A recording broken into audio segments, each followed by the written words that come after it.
আসসালামু আলাইকুম। আন্তর্জাতিক সর্বশেষ আপডেট সংবাদে আপনাকে স্বাগতম। শুরুতেই জানিয়ে দেব সংবাদ শিরোনাম। শুরুতে জানিয়ে দেব ক্ষেপণাস্ত্র হামলায় ১০০ ইসরায়েলি সেনা নিহত, আহত ১,০০০ দাবি হিজবুল্লাহর। জানিয়ে দেব আগামী ১ বছর লড়াই চালিয়ে যাওয়ার মতো সহায়তা ইউক্রেনকে দেওয়ার প্রতিশ্রুতি দিল যুক্তরাষ্ট্র। এরপরে জানিয়ে দেব টানেল নেটওয়ার্ক নির্মাণ করছে ইরান, প্রতিরক্ষা খাতে দারুণ অগ্রগতি। সর্বশেষ জানিয়ে দেব ইসরায়েলি সেনাবাহিনী গাজায় বন্দীদের মৃত্যুর দিকে ঠেলে দিচ্ছে, ইসরায়েলি এক বন্দীর আকুতি। এতক্ষণ শুনছিলেন সংবাদ শিরোনাম, এবারে বিস্তারিত। হিজবুল্লাহর হামলায় ১০০ ইসরায়েলি সেনা নিহত, আহত ১,০০০ দাবি হিজবুল্লাহর। ইসরায়েলের ১০০ সৈন্য হত্যার দাবি করছে লেবাননের প্রতিরোধ আন্দোলন হিজবুল্লাহ। তারা জানিয়েছে ইসরায়েলের একটি স্থল হামলা প্রতিরোধ করার সময় এসব সৈন্য নিহত হয়। ১০০ ইসরায়েলি সৈন্য নিহত হওয়া ছাড়াও আরও হাজারখানেক আহত হয় বলে দাবি করা হয়েছে বলে জানিয়েছে হিজবুল্লাহ। হিজবুল্লাহর গণমাধ্যমে প্রকাশিত পৃথক বিবৃতিতে প্রতিরোধ গোষ্ঠী বলছে তাদের যোদ্ধারা ফিলিস্তিনের কয়েকটি অঞ্চলে বেশ কয়েকটি ভবন অভিযান পরিচালনা করে। এর মধ্যে জাবাল আমিল অঞ্চলে আল মালকিয়া গ্রামসহ উত্তর ইসরায়েলি অধিকৃত বসতিগুলোকে লক্ষ্য করে ভারী রকেট ও ক্ষেপণাস্ত্র হামলা চালানো হয়েছে। হিজবুল্লাহর অপারেশন রুমও ঘোষণা করছে তাদের যোদ্ধারা খাইবার সিরিজ অফ অপারেশনের অংশ হিসেবে ৭০টি সফল মিশন পরিচালনা করছেন।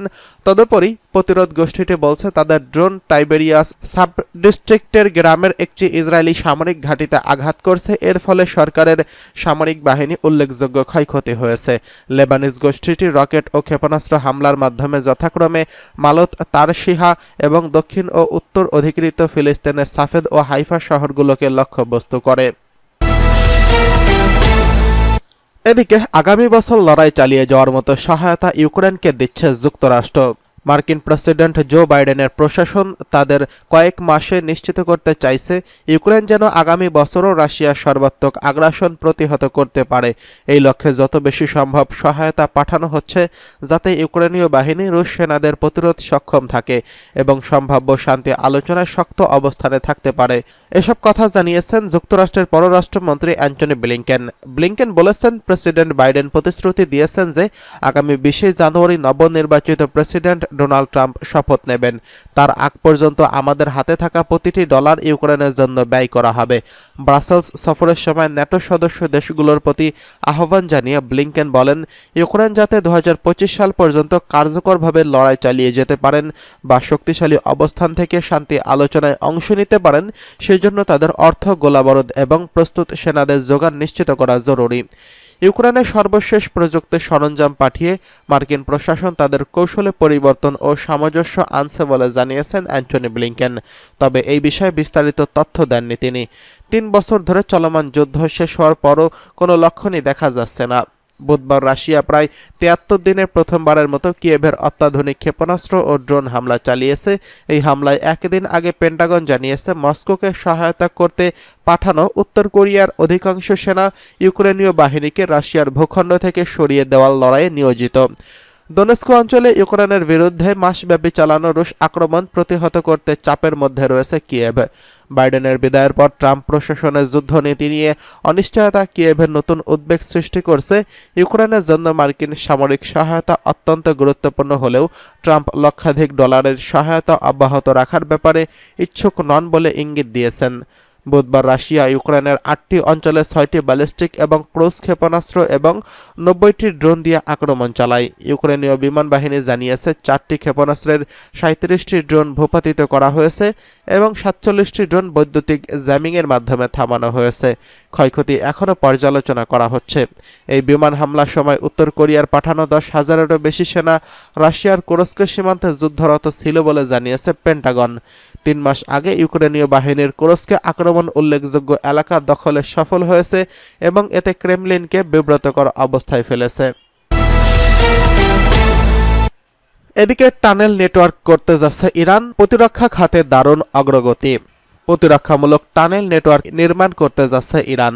দেশটির রাজধানীতে এটি নির্মাণ করা হবে বলে জানিয়েছেন তেহরানের সিটি কাউন্সিলের এক শীর্ষ কর্মকর্তা। মঙ্গলবার ইরানি সংবাদ সংস্থা তাসনিম নিউজ এজেন্সির বরাত দিয়ে রয়টার্স জানিয়েছে, ইসরায়েলি আক্রমণ থেকে রক্ষা পেতে এই টানেল নেটওয়ার্ক নির্মাণ করা হচ্ছে। তেহরানের টানেল নেটওয়ার্ক নির্মাণের এই ঘোষণা এমন এক সময় এলো যখন 1 মাসেরও কম সময়ের আগে ইসরায়েল শহরটিতে হামলা চালিয়েছিল। ইরানের শীর্ষ নেতৃত্বের সুরক্ষার জন্য এই টানেল নেটওয়ার্ক নির্মাণ করা হবে বলে জানিয়েছে তেহরানের সিটি কাউন্সিলের পরিবহন বিষয়ক বিভাগের প্রধান। তিনি আরও জানিয়েছেন, এই টানেলের এক প্রান্ত থাকবে সিটি সেন্টারের মেট্রো স্টেশনের কাছে এবং অপর প্রান্ত যুক্ত থাকবে ইমাম খামেনের হাসপাতালে। এর আগে গত 26 অক্টোবর সব জল্পনা কল্পনার অবসান ঘটিয়ে অবশেষে ইরানে হামলা চালায় ইসরায়েলি প্রতিরক্ষা বাহিনী আইডিএফ।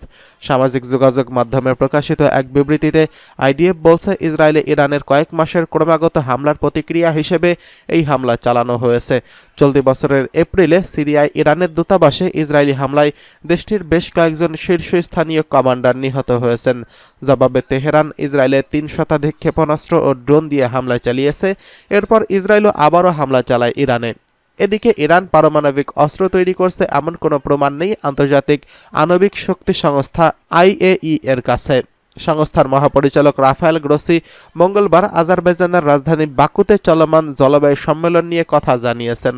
ইরানের পারমাণবিক অস্ত্র তৈরি করার বিষয়টি নিয়ে IAEA উদ্বিগ্ন কিনা এমন প্রশ্নের জবাবে রাফায়েল গ্রোসি বলেছেন, IAEA এর কাছে এমন কোনো প্রমাণ নেই যা এই দাবিকে সমর্থন করে। এদিকে ইরানের জনগণের উদ্দেশ্যে এক ভিডিও বার্তা দিয়েছেন ইসরায়েলি প্রধানমন্ত্রী বেঞ্জামিন নেতানিয়াহু। ইরানের supreme leader Ayatollah Ali Khamenei সরকার ইসরায়েলের চেয়েও দেশের জনগণকে বেশি ভয় পায় বলে মন্তব্য করেছেন তিনি।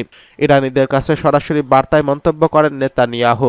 একটি ভিডিও বার্তায় তিনি আরও বলেছেন, আর তাই আপনাদের আশাকে চূর্ণ বিচূর্ণ করতে, আপনাদের স্বপ্নগুলোকে আটকাতে এই সময় অর্থ ব্যয় করা হয়েছে। ইরানের নারী অধিকার আন্দোলনের কথা উল্লেখ করে তিনি বলেছেন, আমি আপনাদের বলছি, আপনাদের স্বপ্নগুলোকে মরতে দেবেন না, আশা হারাবেন না। জেনে রাখুন, ইসরায়েল ও মুক্ত বিশ্বের অন্যান্যরা আপনাদের পাশে আছে। ইসরায়েলি সেনাবাহিনী গাজায় বন্দীদের মৃত্যুর দিকে ঠেলে দিচ্ছে, ইসরায়েলি এক বন্দীর আকুতি। ফিলিস্তিনি ইসলামিক জিহাদ PIJ সামরিক শাখা আল কোচ ব্রিগেড সম্প্রতি একটি ভিডিও বার্তা প্রকাশ করছে, যাতে আলেকজান্ডার তুরবানভ নামে গাজায় বন্দী থাকা একজন ইসরায়েলি তার দেশের সরকার ও জনগণের উদ্দেশ্যে তাকে মুক্ত করতে আকুতি জানিয়েছেন। প্রকাশিত ভিডিওটির শিরোনাম বার্তা 1 এবং এতে তুরানভ বলেন, ইসলামিক জিহাদের যোদ্ধারা আমাকে বহুবার রক্ষা করেছে, কিন্তু ইসরায়েলি সামরিক বাহিনীর অভিযান আমার জীবনকে প্রতিনিয়ত বিপন্ন করে তুলেছে। সেই সঙ্গে তিনি অভিযোগ করেন, ইসরায়েলি সামরিক অভিযানগুলো বন্দীদের মুক্ত করার নামে চালানো হলেও তাদের পদক্ষেপগুলো আসলে তার অন্যান্যদের মৃত্যুর কারণ হয়ে উঠেছে। এতে নিজের শারীরিক সমস্যার বর্ণনা দিয়ে তুরানভ বলেন, খাদ্য, পানি ও বিদ্যুৎ এবং প্রয়োজনীয় জিনিসের অভাবে আমার চামড়ায় সমস্যা দেখা দিয়েছে, যা আগে কখনো ছিল না। এই সময় তিনি ইসরায়েলি জনগণকে আহ্বান জানিয়েছেন যে তারা যেন এই বন্দীদের কথা স্মরণে রাখে এবং অন্তত এইটুকু বোঝে যে তারা ন্যূনতম খাবার ও পানীয় থেকে বঞ্চিত। ইসরায়েলি জনগণের প্রতি আমি বলতে চাই যে আমার জীবন প্রতিনিয়তই ঝুঁকির মধ্যে রয়েছে, আর এই সবই ইসরায়েলি সরকারের নেওয়া সিদ্ধান্তের কারণে। তিনি এই সময় ইসরায়েলি প্রধানমন্ত্রী বেঞ্জামিন নেতানিয়াহুর সামরিক নীতি সমালোচনা করে বলেন, আমাদের মুক্তির জন্য পরিচালিত সামরিক অভিযানগুলো আমাদের জন্য আরও বেশি ঝুঁকি সৃষ্টি করছে। তুরবানভ ইসরায়েলিদের প্রতি আমাদের প্রতিবাদ বাড়াতে এবং রাস্তা অবরোধ করতে ব্যাপক ধর্মঘট শুরু করতে আহ্বান জানিয়েছেন, যাতে নেতানিয়াহু সরকারকে বন্দীদের মুক্ত করার জন্য আরও চাপে রাখা যায়। সেই সঙ্গে তিনি তার পরিবার, বন্ধু এবং মুক্ত জীবনের প্রতি গভীর আকাঙ্ক্ষার কথা জানিয়েছেন এবং বাড়ি ফিরে যাওয়ার দৃঢ় ইচ্ছা প্রকাশ করছেন। তুরবানভ জোর দিয়ে বলেন, কেবল ইসরায়েলি সরকারের উপর জনগণের অব্যাহত ও শক্তিশালী চাপই তাকে নিরাপদে মুক্ত পেতে সাহায্য করতে পারে।